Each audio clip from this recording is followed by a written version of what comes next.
আমার আল্লাহ বলেন, হে পৃথিবীর মানুষ, হে আমার বান্দারা, তোমরা দুনিয়ার মধ্যে গিয়েছো, আমি তোমাদেরকে দুনিয়ার মধ্যে পাঠাইলাম। পাঠাইবার পরে আমি জানি তোমরা অনেক অন্যায় পথে যাবে, অনেক কাজ করবে, যে কাজগুলোর মধ্যে তোমাদের গুনাহ হয়ে যাবে। হে বান্দা, তোমরা গুনাহ করবে তাও আমি ভালো মতো জানি, তোমরা পাপ করবে তাও আমি ভালো মতো জানি।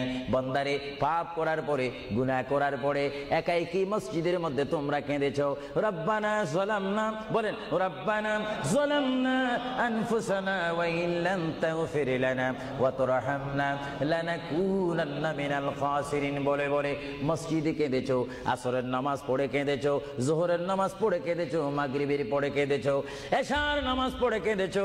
এ বান্দা, নামাজের মুসল্লা যখন বসে যাও, আমি আল্লাহকে তোমরা বারবার বল, আল্লাহ গো আমার গুনাহ মাফ করে দাও। তারপরও আমি তোমাদের গুনাহ মাফ করে নিই।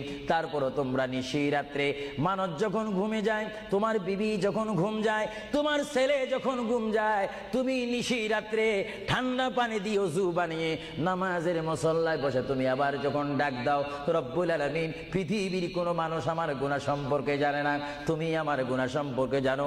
আমি এমন গুনাহ করেছি আমার বিবি জানে না, বিবি গুনাহ করেছে আমি জানি না। আল্লাহ, তুমি সব কিচ্ছু জানো। হে আমার প্রভু, তুমি আমাকে মাফ করে দাও।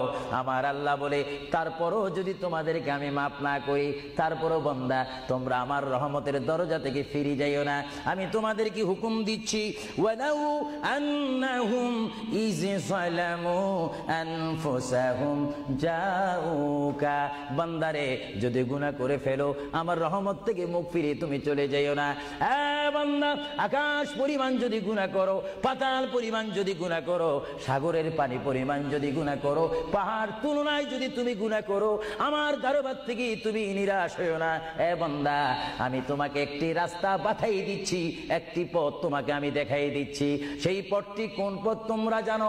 ওয়ালাউ আন্নাহুম ইয যালামু আনফুসাহুম জাউকা, বান্দারে, যখন তোমরা বরবাদ হয়ে যাবে, তখন তোমাদেরকে একটা পথ আমি তোমাদেরকে দেখাই দিলাম। সেই পথটির নাম হচ্ছে আমার রাসূলের মদিনা। জোরে বলেন সুবহানাল্লাহ।